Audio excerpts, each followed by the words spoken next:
You may ask, what is the Transat Jacques Vabre race? Actually, it's 4 races in one. The Transat Jacques Vabre sees 4 different classes of boat race across the Atlantic. Each class wins its own trophy. The non-stop two-handed race starts in the northern French port of Le Havre on November 7th and finishes in Martinique in the Caribbean. This year's race sees 158 skippers from 13 nations compete in 79 boats. It's impossible to miss the rock stars of French sailing. Their boats, when moored in the race village, are generally surrounded by hundreds of fans admiring the vessels and hoping for a selfie. Amongst the biggest names are Vendée Globe winners Yannick Bestaven, Armand Leclerc and François Gabart, America's Cup skipper Frank Kamaz and Volvo Ocean Race winner Charles Cordrelia. There are also plenty of big-name skippers from around the globe. Race winner in 2015, Giancarlo Pedot, leads the Italian challenge in the IMOCA class, whilst Britain's Sam Davies makes her 7th appearance in the race. Isabel Jost of Germany has finished 1st and 2nd in her previous Transat Jacques Vabre races and returns aboard her IMOCA MACSF. Britain's Sam Goodchild is the only non-Frenchman in the 7-boat Ocean 50 fleet. So here are the boat classes. There are 2 mono-hull classes, the IMOCA 60 and Class 40. The multi-hulls are represented by the Ultims and Ocean 50 trimarans. All boats will start together before splitting to follow different routes and then converging again for a grandstand finish off Martinique. The shortest route of 4,600 miles goes to the Class 40 boats, the longest of 7,500 miles to the Ultims. The race is expected to take between 14 and 23 days.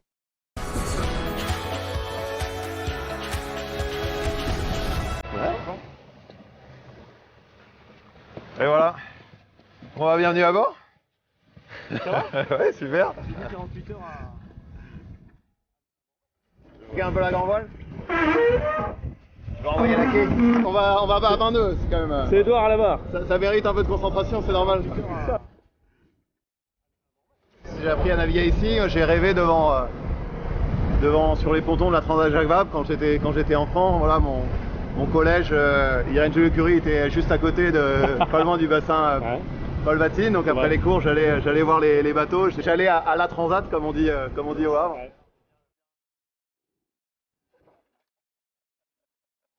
La Jacques Vabre, c'était devenu un objet de fierté. Et puis je vais vous dire, le fait que Charlie performe, c'est une fierté, pas simplement parce qu'il gagne et qu'on l'aime bien, même si ça c'est déjà très important. C'est parce que quand vous faites des trucs dans une ville, vous espérez que vous allez donner envie à des gens.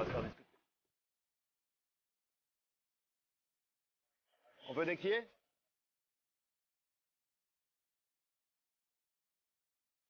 C'est un rendez-vous qui était incontournable pour moi en tant qu'enfant et qui m'a fait énormément rêver. Le fait que les gens aiment ça, qu'ils viennent, qu'ils suivent, qu'ils rêvent, qu'ils admirent des marins, c'est très important. Je vais faire la cuisine, je vais faire bouillir un peu d'eau.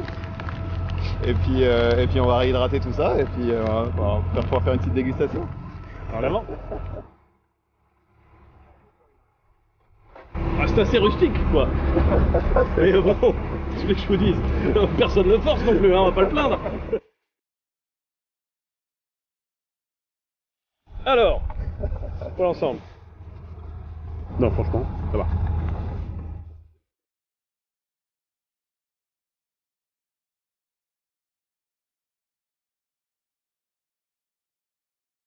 Non, c'est super. Magnifique. Bon, On va très vite. salut Charlie, à bientôt. Salut. Merci.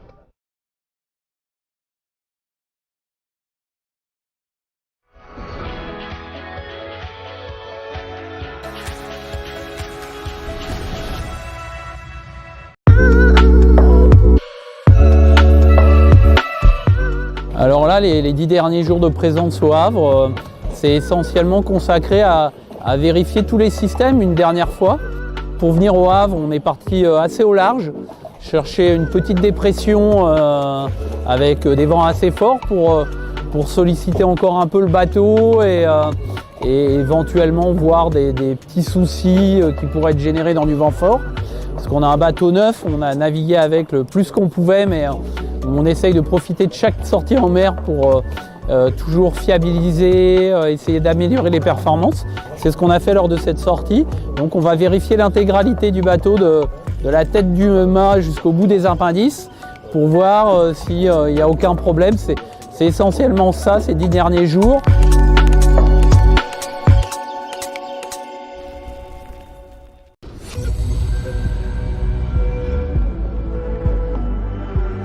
Nous revenons sur le Havre, puisque le Havre était notre première participation à la Transat Jacques Vabre en 2017. On arrivait avec un bateau vraiment tout neuf et qui était avec un nouveau concept, puisque c'était le premier maxi trimaran volant de course au large. Et donc on avait hâte de découvrir finalement sur cette première course comment il allait se comporter avec nos bateaux concurrents. C'est vrai qu'entre ces deux éditions, entre celle de 2017 et celle d'aujourd'hui, les 4 ans ont été denses. On a fait un sacré bout de chemin avec ce bateau. Il s'avère qu'aujourd'hui, on arrive 4 ans plus tard avec un bateau qui est éprouvé. Même si le concept général est là, il a quand même beaucoup évolué depuis 4 ans. Il y a un travail monstrueux qui a été effectué par toute l'équipe et par nos skippers. Franck et Charles sont arrivés en 2019 et nous ont accompagnés avec toute leur expérience pour justement nous aider à améliorer et à optimiser le bateau. On a fait beaucoup de navigation, beaucoup d'essais, d'appendices, on a pas mal travaillé sur la partie aérodynamique. On va dire que tous les voyants sont ouverts pour pouvoir se présenter au mieux sur cette transat. En 2017, on arrivait vraiment avec ce bateau en outsider et c'est vrai qu'aujourd'hui, 4 ans après, on peut dire qu'on fait partie de l'équipage et du bateau à battre. Assez logiquement, puisque depuis 2019 maintenant, nous avons gagné toutes les courses pour lesquelles on s'était inscrit. Et les ambitions sont assez affichées, puisqu'on y va clairement pour la gagne.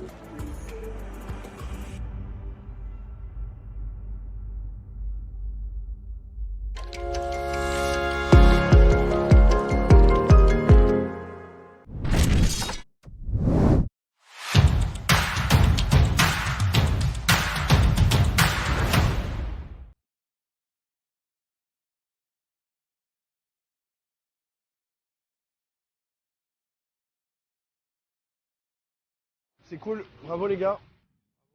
Merci Jonathan.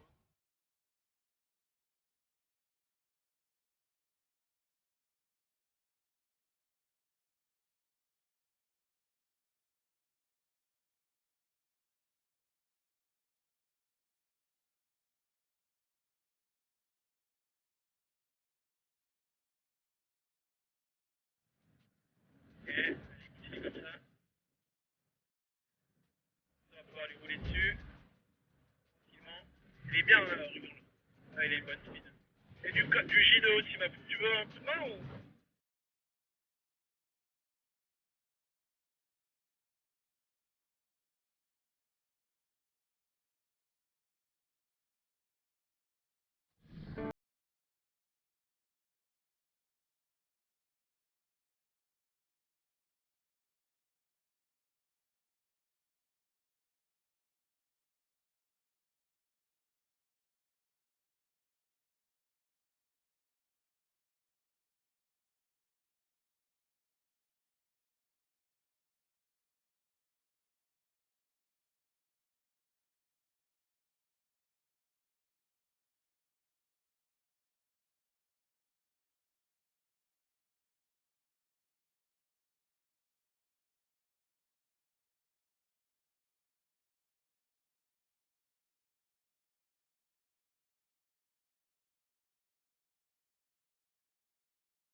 À peu près avec des foils, mais il n'y a pas de plan porteur sur les safrans, donc ça nous fait cabrer, redescendre, cabrer. Et puis voilà, et là on avait ce 3e safran qui s'ennuyait tout seul dans le bâtiment, donc au début de l'été, on a discuté avec les garçons en se disant bah tiens, et si on fabriquait ça, même si c'est pas encore accepté à la classe IMOCA. Puis je suis parti en vacances et quand je suis revenu, les garçons ils m'avaient fabriqué cet engin de guerre et qu'on a pu tester il y a quelques jours sur le bateau et qui donne les images qu'on a. Une stabilité de vol incroyable, une vitesse complètement dingue et donc beaucoup de plaisir de partager ça avec toute l'équipe et puis on espère qu'à l'avenir et dans un avenir proche ça sera accepté et qu'on pourra mettre ça sur nos bateaux.